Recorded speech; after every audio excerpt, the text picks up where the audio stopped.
గత 5 సంవత్సరాలు వీళ్ళు చేసిన అరాచకాలు మామూలు విషయాలు కాదు.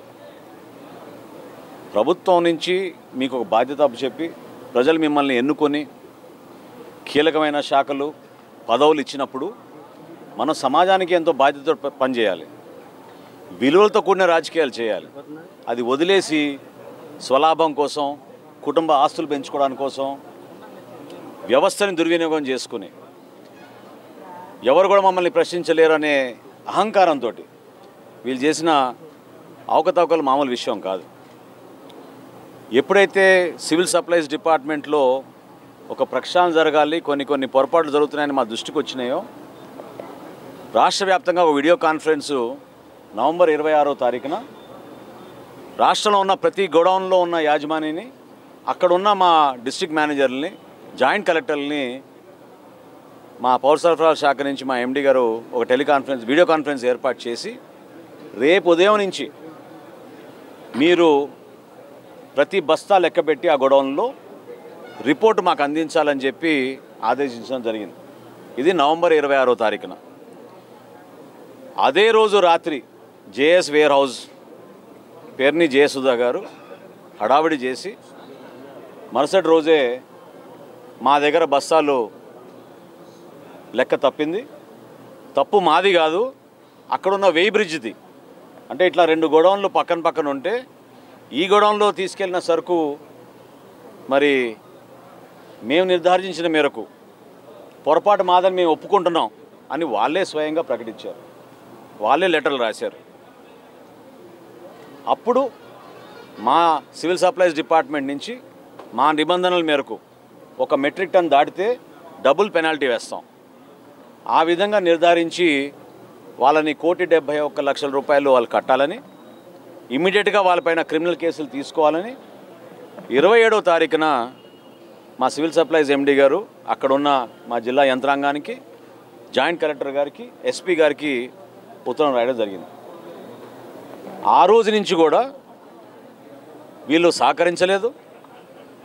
నోటీస్ ఇచ్చి మీ గోడౌన్ని మేము వెరిఫై చేయడానికి వస్తున్నామని జాయింట్ కలెక్టర్ గారు పంపిస్తే వీళ్ళెవ్వరు కూడా అక్కడ లేరు, సహకరించలేదు.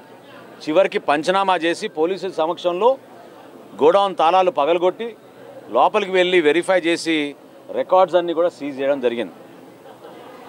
మా దగ్గర ఉన్న లెక్కలు, అక్కడున్న స్టాక్ రిజిస్టర్లు, పక్క గోడౌన్లో ఉన్న స్టాక్ రిజిస్టర్లు ఇవన్నీ చెక్ చేసిన తర్వాత జాయింట్ కలెక్టర్ గారి రిపోర్ట్ మేరకు 378 మెట్రిక్ టన్నుల బియ్యం అక్కడి నుంచి మాయమైంది.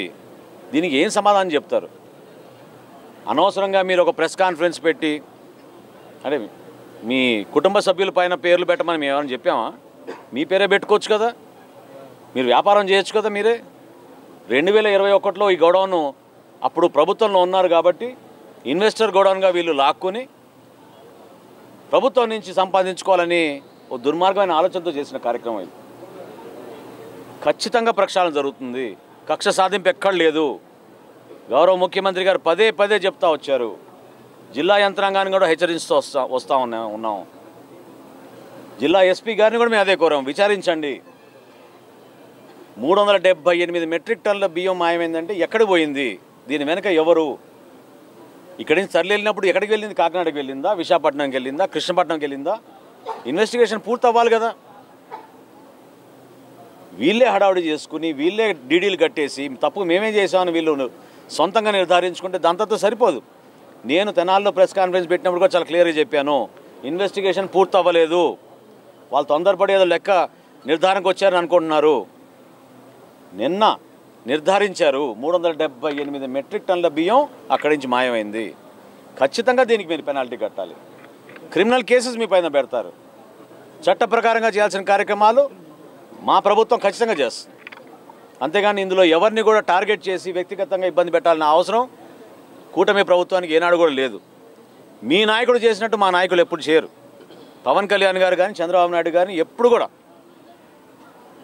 ప్రభుత్వం అంటే ప్రజల్లో విశ్వాసం నింపాలి, నిజాయితీగా పనిచేయాలి. కానీ ఎవరైతే ఇటువంటి చర్యల్లో పాల్గొన్నారో వాళ్ళని కూడా వదిలే ప్రసక్తి లేదు. కాబట్టి ప్రజలు చూస్తున్నారు, వ్యవస్థ ఖచ్చితంగా ప్రక్షాళన జరుగుతుంది. అందులో భాగంగా మీలాంటి వ్యక్తులు ఎవరైతే ఇటువంటి కార్యక్రమాలు పాల్గొన్నారో ఖచ్చితంగా మీరే ప్రజలకి క్షమాపణ చెప్పాలి. పేరు నాన్నగారు కూడా నేను కోరుతున్నాను, ఒక బాధ్యత గల మంత్రిగా మీరు వ్యవహరించారు. గతంలో సుదీర్ఘమైన రాజకీయ అనుభవం ఉంది. పొరపాటు జరిగిందని మీరే కదా ఉత్తరం రాసింది. మరి ఈరోజు ఇతరులపైన నిందలేస్తున్నారు. కోర్టుని ఆశ్రయించాలి కదా. ఇప్పటివరకు 3 సార్లు ఆశ్రయించారు కోర్టుని బెయిల్ కోసం. గౌరవ కోర్టు ఏ నిర్ణయం తీసుకుంటుందో చూద్దాం. ఈలోపు ఇన్వెస్టిగేషన్ జరగాలి. 378 మెట్రిక్ టన్నుల బియ్యం పక్కదారిని వెళ్ళిందనేది నిర్ధారించాం. స్థానికంగా ఉన్న పోలీస్ యంత్రాంగం ఇప్పుడు ఖచ్చితంగా దానిపైన లోతుగా అవగాహన తెచ్చుకుని ఇన్వెస్టిగేషన్ చేస్తారు. ఇప్పుడు గోడౌన్ యాజమాని ఎవరైతే వారి మీద కేసు పెడతారు, కానీ కొత్తగా మేము రాసుకొస్తాం ఆ పేర్లు చెప్పండి. ఎందుకు పెట్టారు మీ భార్య పేరు మీరు? అసలు ఆ గోడౌన్కి మీరు ఆలోచించుకోవాలి. అది ప్రజా జీవితంలో ఉన్నారు, ఒక బాధ్యత గల పదవిలో ఉన్నారు. మీరు ఎందుకు అట్లా చేశారు? దాన్ని మీరు ప్రశ్నించుకోవాలి. ప్రభుత్వాన్ని కాదు ఈరోజు ప్రశ్నించేది. ఎవరిపై? ఆ యాజమాన్యం పైన కేసు పెడతాం. జేఎస్ వేర్ హౌస్ యాజమాన్యం ఎవరు అంటే పేరుని జయసుధ గారు, వారితో పాటు ఉన్న అక్కడ మేనేజరు, వీళ్ళిద్దరిపైనే కదా ఎఫ్ఐఆర్ రిజిస్టర్ చేసింది.